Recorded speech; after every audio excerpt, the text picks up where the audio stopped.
दोस्तों, क्या आपने कभी सोचा है कि महाभारत का सबसे बड़ा खलनायक शकुनी आखिर मरते वक्त द्रौपदी से क्यों मिलना चाहता था? उसने जो आखिर सच बताया उसे सुनकर पांडव भी सन्न रह गए। यह कहानी सिर्फ एक युद्ध की नहीं, बल्कि बदले, नियति और छुपे हुए सत्य की है। पूरी कहानी अंत तक जरूर सुनिएगा, क्योंकि अंत में जो राज खुलता है वो आपकी सोच ही बदल देगा। कि यारो, किसी कातिल से कभी प्यार ना मांगो, अपने ही गले के लिए तलवार ना मांगो। सच बात पे मिलता है सदा जहर। यहाँ जीना है तो फिर जीने का इजहार ना मांगो। दोस्तों, क्या आप जानते हैं कि महाभारत का सबसे चालाक खिलाड़ी शकुनी मरते समय अचानक द्रौपदी से मिलना क्यों चाहता था? उसने जो आखिर सच बताया उसे सुनकर पांचों पांडव तक सन्न रह गए। अगर आप सच में महाभारत को जानते हैं तो आज जो आप सुनने वाले हैं वह आपकी पूरी सोच बदल देगा। हमने हमेशा शकुनी को एक खलनायक के रूप में देखा है, एक ऐसी व्यक्ति जिसने अपनी चालाकी, छल और कपट से पूरे कुरुवंश को विनाश की ओर ढकेल दिया। लेकिन क्या कभी आपने सोचा है कि क्या सच में शकुनी केवल एक खलनायक था, या फिर उसके पीछे छुपा था एक ऐसा दर्द, एक ऐसी कहानी जिसे आज तक दुनिया समझ ही नहीं पाई?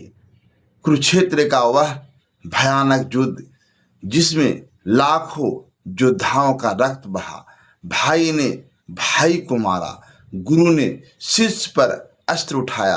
उस युद्ध की जड़ में अगर कोई एक व्यक्ति था तो वह था शकुनी। लेकिन कहानी यहीं खत्म नहीं होती। सोचिए, जब वह शकुनी जो जीवन भर अपने दिमाग और बदले की आग से खेलता रहा, जब वह अपने अंतिम क्षणों में था, मृत्यु के बिल्कुल करीब, तब उसके मन में क्या चल रहा होगा? क्या उसे अपने कर्मों का पछतावा था? क्या वह अपने किए हुए पापों के लिए क्षमा मांगना चाहता था, या फिर उसके पास कोई ऐसा रहस्य था जिसे वह दुनिया के सामने लाना चाहता था? और सबसे बड़ा सवाल, आखिर उसने अपने अंतिम समय में द्रौपदी से मिलने की इच्छा क्यों जताई? वह द्रौपदी जिसका अपमान इस पूरे युद्ध का सबसे बड़ा कारण बना, वही द्रौपदी जिसकी पीड़ा ने पांडवों के दिल में आग लगाई, वही द्रौपदी जो शकुनी के हर छल और हर चाल का शिकार बनी। तो आखिर क्यों मृत्यु के द्वार पर खड़ा शकुनी उसी द्रौपदी को बुलाता है? जब यह खबर पांडवों तक पहुंचती है तो वे भी चौंक उठे। भीम जो शकुनी से सबसे ज्यादा घृणा करता था, वह भी एक पल के लिए शांत हो गया। अर्जुन जिसकी दृष्टि हमेशा सत्य को पहचान लेती थी, वह भी सोच में पड़ गया। युधिष्ठिर जो धर्मराज कहलाते थे, उनके मन में भी एक सवाल उठने लगा, क्या शकुनी के पास सच में कोई ऐसा सत्य है जो हम नहीं जानते?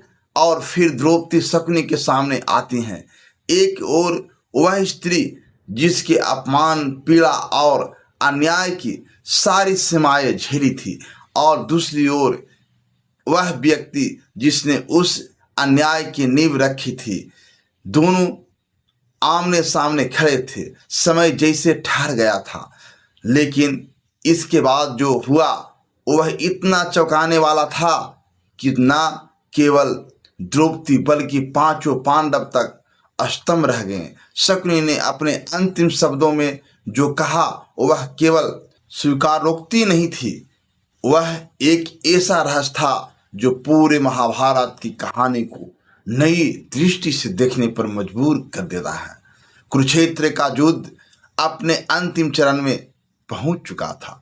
चारों ओर धूल, रक्त और टूटे हुए रथों का दृश्य ऐसा था मानो स्वयं पृथ्वी भी इस विनाश से करा रही हो। सूर्य अस्त होने को था और उसी के साथ कई महान योद्धाओं का जीवन भी समाप्त हो चुका था। लेकिन इस युद्ध में एक ऐसा व्यक्ति था जिसे लोग इस विनाश का सबसे बड़ा कारण मानते थे। शकुनी उसकी चाल की, उसकी योजनाएं और उसका बदला, यही सब इस महायुद्ध की जड़ थी। शकुनी जो कभी गांधार का राजकुमार था, आज जमीन पर पड़ा हुआ था, घायल, कमजोर और मृत्यु के बिल्कुल करीब।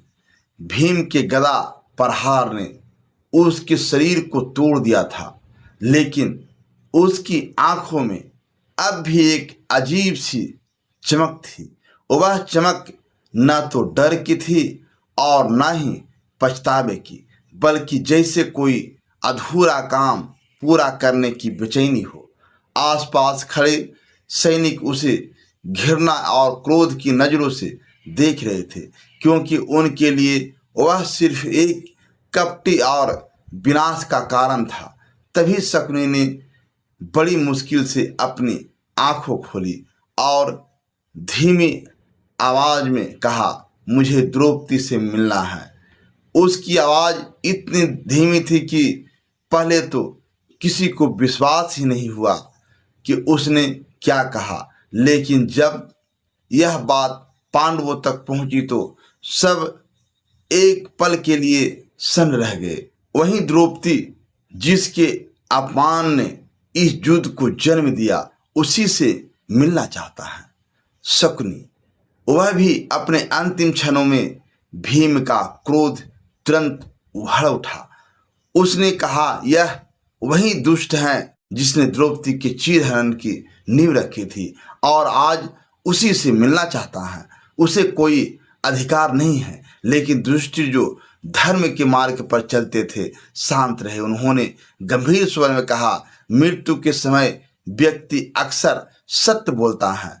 हो सकता है शकुनी के पास कोई ऐसा रहस्य हो जो अब तक हमसे छुपा रहा हो। अर्जुन भी सोच में पड़ गए। उन्हें लगा कि इस अनुरोध के पीछे जरूर कोई गहरी बात है। जब यह संदेश द्रौपदी तक पहुंचा तो उसके मन में भावनाओं का तूफान उठ खड़ा हुआ, लेकिन यह जानने के लिए नहीं कि वह क्या कहना चाहता है, बल्कि यह देखने के लिए कि अंत में भी क्या वह अपने छल से बाहर आ पाया है या नहीं।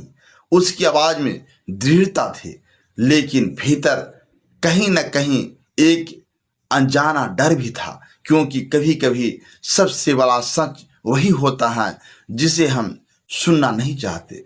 जब द्रौपदी शकुनी के पास पहुंची तो समय जैसे थम गया। एक ओर वह स्त्री खड़ी थी जिसने अन्याय और अपमान की सारी सीमाएं झेली थी, और दूसरी ओर वह व्यक्ति जिसने उस अन्याय को जन्म दिया था। दोनों की आंखें मिली और उसी क्षण में जैसे पूरा अतीत उनके सामने जीवन हो उठा। लेकिन इस बार कुछ अलग था। शकुनी की आंखों में वह कपट नहीं था, बल्कि एक गहरी थकान और एक अच्छा सत्य छुपा हुआ था। शकुनी ने धीरे से मुस्कुराने की कोशिश की और कहा, द्रौपदी, मैं जानता हूं कि तुम मुझसे घृणा करती हो और यह घृणा सही भी है, लेकिन आज मैं तुमसे कुछ ऐसा कहना चाहता हूं जो शायद तुम्हारी सोच बदल दे। द्रौपदी ने कठोर स्वर में उत्तर दिया, मेरी सोच बदलने की शक्ति तुम में नहीं है शकुनी। तुमने जो किया वह कभी क्षमा योग्य नहीं है। शकुनी ने आंखें बंद की, जैसे वह अपने अतीत के हर पल को याद कर रहा हो।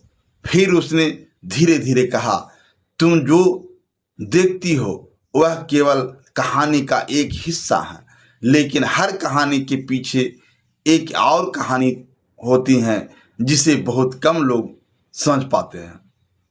उसके शब्दों में अब वह चालाकी नहीं थी, बल्कि एक गहरी सच्चाई का भार था। द्रौपदी के मन में एक अजीब सी बेचैनी होने लगी। उसे महसूस हुआ कि शायद यह बातचीत केवल आरोप या और प्रतिरोध तक सीमित नहीं रहेगी, बल्कि आज कोई ऐसा रहस्य सामने आने वाला है जो उसके जीवन और महाभारत की पूरी कहानी को एक नई दृष्टिकोण से दिखाएगा। और फिर शकुनी ने वह वाक्य कहा जिसने इस कथा की दिशा ही बदल दी। द्रौपदी, क्या तुम सच जानना चाहती हो कि इस युद्ध का असली कारण क्या था? शकुनी का यह प्रश्न सुनकर द्रौपदी कुछ क्षणों के लिए मौन हो गई। उसके भीतर जैसे कई भावनाएं एक साथ टकरा रही थी, क्रोध, पीड़ा और एक गहरी जिज्ञासा। उसने दृढ़ स्वर में कहा, मुझे किसी छल की कहानी नहीं सुननी। अगर सच कहना है तो स्पष्ट कहो।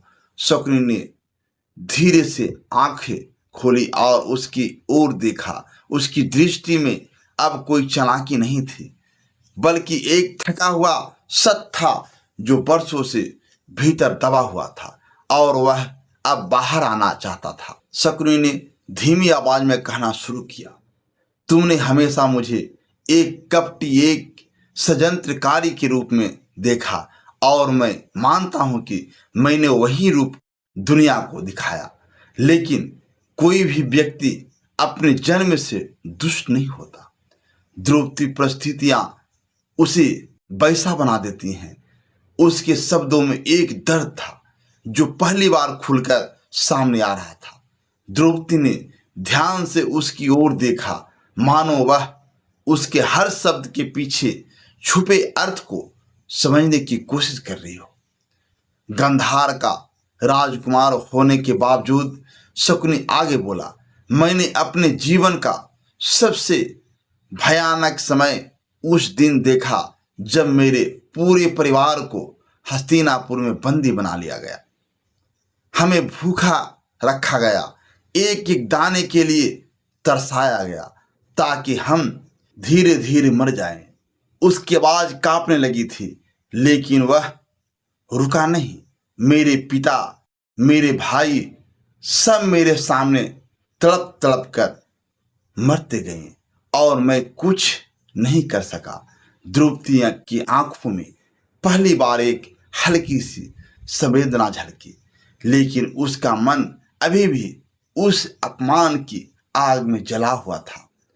उसने कठोर स्वर में कहा, तो क्या तुम्हारे इस दर्द ने तुम्हें निर्दोषों के साथ अन्याय करने का अधिकार दे दिया?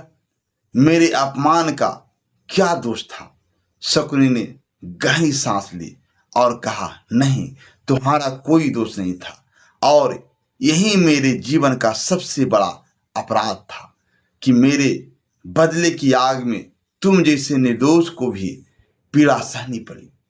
कुछ क्षणों के लिए वहां सन्नाटा छा गया, हवा भी जैसे थम गई। शकुनी ने फिर कहा, लेकिन द्रौपदी, एक बात समझो, मैंने केवल बदला नहीं लिया, मैंने उस व्यवस्था को तोड़ा जो अंदर से सड़ चुकी थी। उसके शब्द अब धीरे धीरे एक गहरे रहस्य की ओर बढ़ रहे थे।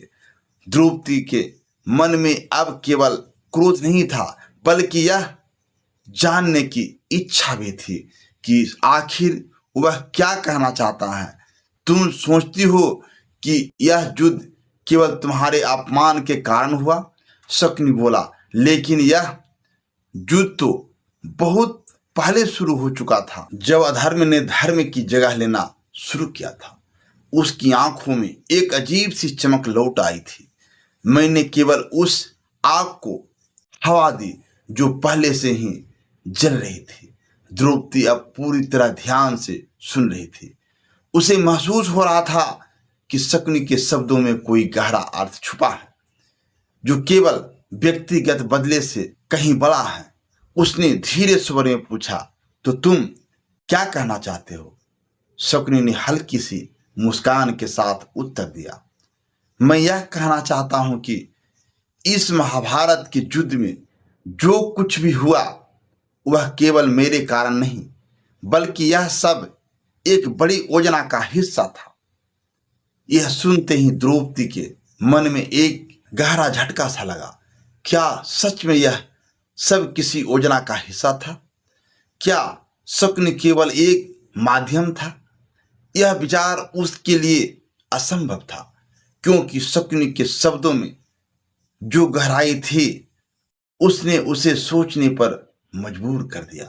द्रौपदी की आंखों में आश्चर्य और असमंजस स्पष्ट दिखाई देने लगा। उसने तुरंत पूछा, किसका हाथ? साफ साफ कहो शकुनी, अब भी पहेलियां क्यों बुझा रहे हो? उसकी आवाज में अब केवल क्रोध नहीं था, बल्कि एक गहरी बेचैनी भी थी, क्योंकि उसे महसूस हो रहा था कि वह किसी ऐसे सत्य के करीब पहुंच चुकी हैं जो अब तक उससे छुपा रहा था। शकुनी ने धीमे से आकाश की ओर देखा, मानो वह किसी अदृश्य शक्ति को याद कर रहा हो। फिर बोला, इस सृष्टि में कुछ भी बिना कारण नहीं होता द्रौपदी, और कुछ घटनाएं ऐसी होती हैं जिसे मनुष्य अपने कर्म समझता है, लेकिन वास्तव में वे नियति का हिस्सा होता है। उसकी सांसें अब भारी हो रही थी, लेकिन उसकी आवाज़ों में अब अजीब सी स्पष्ट आ चुकी थी। मैंने जो कुछ भी किया वह मेरे भीतर के बदले से शुरू हुआ था, लेकिन धीरे धीरे मुझे समझ आने लगा कि मैं केवल एक माध्यम था। द्रौपदी अब पूरी तरह शांत होकर उसकी बात सुन रही थी। शकुनी ने आगे कहा, तुम्हारा चीरहरण वह केवल एक घटना नहीं थी, वह क्षण था जहां से धर्म और अधर्म की अंतिम लड़ाई शुरू होनी थी। यह सुनते ही द्रौपदी के हृदय में फिर से वह पीड़ा जाग उठी, लेकिन इस बार उसमें एक अलग प्रकार की समझ भी जुड़ने लगी थी। तुम्हें लगता है कि यह सब केवल अपमान था, शकुनी बोला, लेकिन वही घटना थी जिसने पूरे संसार को यह दिखाया कि अधर्म अपनी सीमा पार कर चुका है। उसकी आंखों में अब पछतावा भी था और एक अजीब सी शांति भी। अगर वह घटना न होती तो शायद पांडव कभी उस अन्याय के खिलाफ खड़े नहीं होते और अधर्म धीरे धीरे पूरे आर्यावर्त को निगल जाता। द्रौपदी ने गहरी सांस ली। यह विचार उसके लिए और सहज था, लेकिन उसमें कुछ सच्चाई भी महसूस हो रही थी। उसने धीमे स्वर में कहा, तो तुम यह कहना चाहते हो कि जो कुछ भी हुआ वह जरूरी था? शकुनी ने सिर हिलाया और कहा, जरूरी नहीं, लेकिन अनिवार्य था। उसने आगे कहा, द्रौपदी, हर युग में एक समय आता है जब अधर्म अपनी चरम सीमा पर पहुंच जाता है, और जब उसे समाप्त करने के लिए कुछ घटनाएं घटती हैं, कुछ लोग सामने आते हैं। वह कुछ क्षण रुका, फिर बोला, और कुछ लोग खलनायक बन जाते हैं ताकि धर्म की जीत सुनिश्चित हो सके। यह सुनकर द्रौपदी के मन में एक गहरा कंपन हुआ। क्या सच में शकुनी खुद को एक खलनायक के रूप में स्वीकार कर रहा था, केवल इसलिए कि धर्म की स्थापना हो सके? यह विचार जितना विचित्र था उतना ही गहरा भी। शकुनी ने अब आखिरी बार उसकी ओर देखा और कहा, तुमने हमेशा मुझे अपने अपमान का कारण माना और यह सच भी है, लेकिन आज मैं तुम्हें यह बताना चाहता हूं कि तुम्हारी पीड़ा व्यर्थ नहीं थी। उसकी आवाज धीमी होती जा रही थी। तुम्हारा अपमान ही वह चिंगारी बना जिसने अधर्म को जलाकर राख कर दिया। द्रौपदी की आंखों में आंसू आ गए, लेकिन इस बार उन आंसुओं में केवल दर्द नहीं था, बल्कि एक गहरी समझ भी थी। शकुनी ने अंतिम शब्दों में कहा, मैं पापी हूं, इसमें कोई संदेश नहीं, लेकिन अगर मेरे पापों से धर्म की जीत हुई तो शायद यही मेरी नियति थी। इतना कहकर शकुनी की आंखें धीरे धीरे बंद होने लगी और उसके चेहरे पर एक अजीब सी शांत फैल गई, मानो उसने अपने जीवन का सबसे बड़ा बोझ उतार दिया हो। शकुनी की अंतिम सांसों के साथ जैसे एक युग का अंत हो गया।